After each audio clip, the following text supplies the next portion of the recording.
Hey everybody, welcome to etrailer.com. I'm Bobby, and today we're taking a look at the Hydrax Destination Ford Bike Rack carrier here on the back of our Ford 2020 F-150. Now guys, this can be a great way of getting a host of different bikes to the trailheads or through your destination. As you guys are going to see, we are going to have slightly a more busy rack here today. You're going to see a lot of straps, a lot of this mast falling down, which is great. But it can lead it to be just a slightly busy rack. So it's definitely not going to be the prettiest out there. However, I think you're really going to like what these straps are going to offer us. What they're going to do, make sure we're going to have a nice stable ride for our bikes to get where we're going, which I think is the big advantage of the destination, especially when you're comparing it here on the truck. Because there are a lot of great options of carrying your bike in the back of a Ford F-150. Of course, we could just put our bikes in the bed of the truck, which is totally fine. However, that can lead to damage of our bikes and the bed of our truck. So a lot of times you'll start seeing tailgate pads being an excellent option for yourself.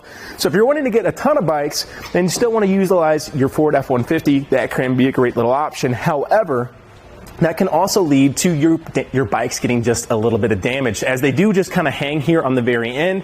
You're going to see them rattle and kind of bump into each other just a little bit more than you might see here today on the destination. This is going to give you a great way of making sure that our bikes aren't going to be coming into contact. They're going to be nice and secured on the back of our Ford here today, and it's going to get us there safe and sound. Right out of the gate on the back end here, you'll probably see these little white reflectors. Kind of a hard angle there for you guys, but what's great about these, especially with an all black rack like we have today, really gonna be nice to let people know where we are on those long road trips or just getting home at dusk from those late night rides. That way we don't have any accidents getting us home, which I love to see. Don't really see it that much on racks, and I love to point it out. Hollywood does an excellent job with it.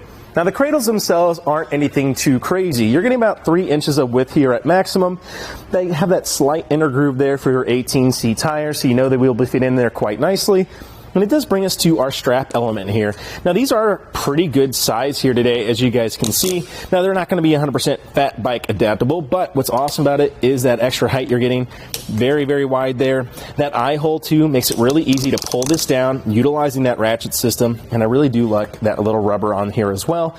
Makes a great job of making sure we're not doing any damage to our rims. You'll notice too that there are 2 little holes here, so we can go ahead and position these however we need. Makes it quite a versatile rack if we have a smaller bike to make sure it's holding onto this cradle for ourselves. Of course, if it's longer, I don't think that strap's going to have any trouble at all reaching those tires, as it is quite long. Of course, here today we do have our bike up on here. You'll notice it's not a carbon frame. Why that is, we do have frame contact here today on our center frame. So if you're looking a way of getting those carbon frame bikes to the trailhead, unfortunately, this isn't going to be a great option for you, as that will end up warping and deteriorating those carbon frames. However, with a 35-pound capacity rating per bike, we should have no trouble getting most of our standard and even into those mountain bikes up to the trailhead with us today. One thing that you always look out for too with any kind of frame element design, if you're going to have any issues with women's bikes, step-through bikes, or kiddos bikes, a lot of times you see a dip in that horizontal frame. Makes it hard to start utilizing these center points of contact. But as you can see, the destination, very versatile system here on that center mass. This entire thing can revolve 360 degrees, and it can get very low as well. So you have a horizontal element, vertical or diagonal, no matter where that height is, we're going to have an excellent time clamping onto it, that center position, which you love to see. Makes it very, very versatile. So to get our bike off doesn't take any time at all. I just want to go ahead and start with the straps on either end of my tires. Again, guys, these do an excellent job of really making sure that our bike isn't going to be shifting or wobbling as it's on here. So yes, it makes it busy, but I am a really big fan of how nice and secure these bikes get on here. Well, that does bring us to our last point of contact. So we just want to make sure we are holding onto our bike in a manner. I like to go ahead and throw my hand behind it.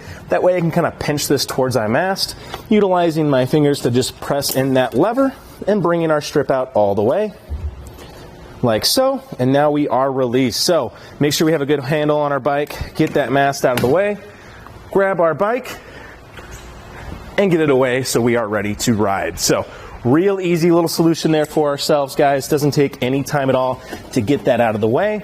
And mounting it is just as easy. The only things I like to look out for here, making sure our straps are tucked underneath our cradle. I also really like how these guys can rotate like this. A lot of times you see them fixed here and they're just in the way constantly and you have to fight them. Nice that we can just go ahead, sling them underneath, and they're out of the way. We'll go ahead and just put this guy in too, just to go ahead and make it a little bit more condensed. help our eyes just a little bit here today. So as you guys can see, that mast is going to be in our way if we want to lower our tailgate, but we have a way of quickly shortening that down. Right here in the middle, we're going to see that little hand knob. Just spin that guy, loosen him up. Going to go ahead and expose our lever here, bring that guy to the side, and bring our mast down. Now, the one thing to look out for is how we're positioning these cradles. So you guys can see that allows it to get pretty nice and cinched there. And now in this position too, this mast is pretty free floating. So what I like to do, guys, is take my extra strap here and just simply put it right in place and cinch it down. And as it gets in position here, that way it won't be popping up when we actually go ahead and fold this guy up. Now, one important dimension to keep in mind though in this position is our clearance. We definitely are a little bit extended here from our truck. So as the front wheels go down, the back, as the front wheels go up, the back will go down, and so will our hitch mounted accessories. So it's important to see what clearance we're working with here.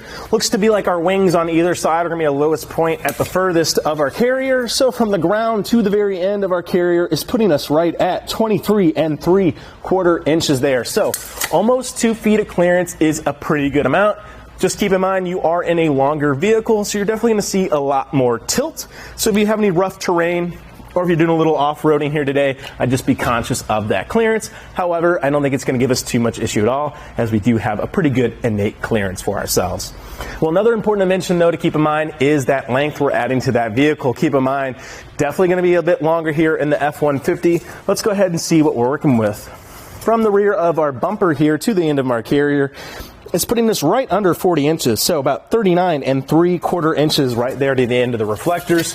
So about 40 inches or so, definitely a little length to consider. Keep in mind you are getting 4 bikes up on here, so that's pretty comparable, you know, a pretty good trade-off if you ask me.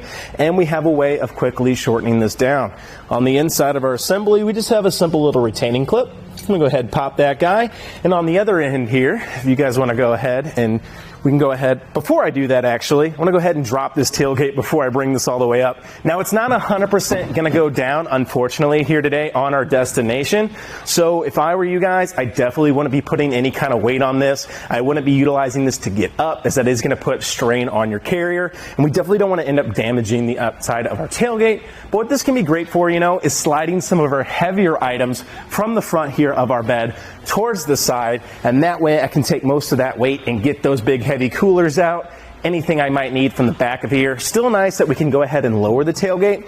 Just kind of stinks that we're not able to utilize the full maximum capacity of it, but just keep in mind it can be a great little solution to get everything out. Again though, I would just be very careful of putting any weight there. We don't want to damage our vehicle. Well, now that I've gone ahead and removed that retaining clip though, we can go right here to this hand knob and start loosening this guy up. Very, very easy to use. I like how large it is. Makes it really easy to get good contact points. Even if my hands were cold and wet, I don't think I'd have any trouble getting this off. Once you reach a certain point, you go ahead and take it off, let that safety cable hold it, and simply bring our mast up. Now, we're not going to go 100% all the way. There is going to be a slight alignment to it. So as you guys can see here today, I'm just going to back it up a little bit so I can align those pins. And then I can bring in my hand knob again and just tighten it up.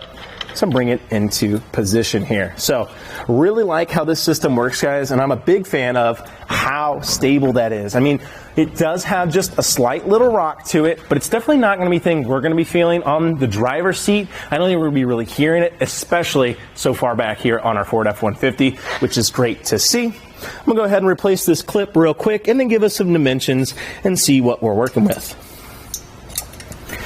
So we were about 40 inches there or so from the rear of our vehicle. Now, from the rear of our bumper to the very end of our carrier is putting us right under 15 inches. So about 14 3/4 there from the end. So almost 30 inches getting shaved down. Love to see that. That way we can get this in the garage, hopefully without having to take it off, or at least a lot more maneuverability when we want to go ahead and park our guy at our destination.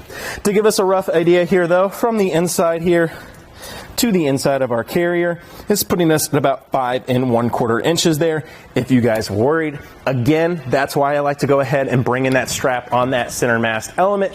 That way it's not popping out, doing any kind of damage to the outside of our tailgate here. Moving our way down to the inside though, you will see that we have a 2-inch shank here today, allowed to be utilized by our 2-inch receiver here. And we also do have an included threaded anti-rattle hitch bolt. Now these guys are awesome. They bring this all in line to one system, and what it's going to do is take out all the play that our carrier innately is going to have. So as you guys can see, this is all in line with the one system. It's shaking that entire vehicle. That's making for a nice smooth ride for ourselves, our bike rack, but especially our bikes. On the inside too, you will see we have a little locking cord here today. That's going to be great to make sure that our rack stays attached to our vehicle when we leave it unattended, which you definitely do want to see. So again, that threaded anti-rattle bolt, pretty standard across the industry, but you still love to see it as it's really going to make for an enjoyable ride for ourselves. Well, the Destination is going to offer you a lot of advantages. The big one to my mind, you're not going to have your bikes making a lot of contact with each other. I think that's the big takeaway from this too, because on the Ford, you do have a ton of different ways of carrying the bikes to your destination. It just becomes up to you of why you'd want to do so. And in my opinion, the Destination is going to do a great job of protecting your bikes. One thing I would say with it though, guys, doesn't have a great little security element for your bikes. I highly recommend taking a look at a bike rack cable. That way you can make sure your bikes also stay to your rack when you leave it unattended. Well guys, I think that about does it for our look at the Hollywood Destination 4 bike rack carrier here on our 2020 Ford F-150. I'm Bobby. Thank you for watching. Now we're going to go ahead and take it on our test course. First we'll start with the slaloms. This is going to show the side-to-side action. It's kind of going to mimic the movements that you'll see whenever you're driving down the road normally.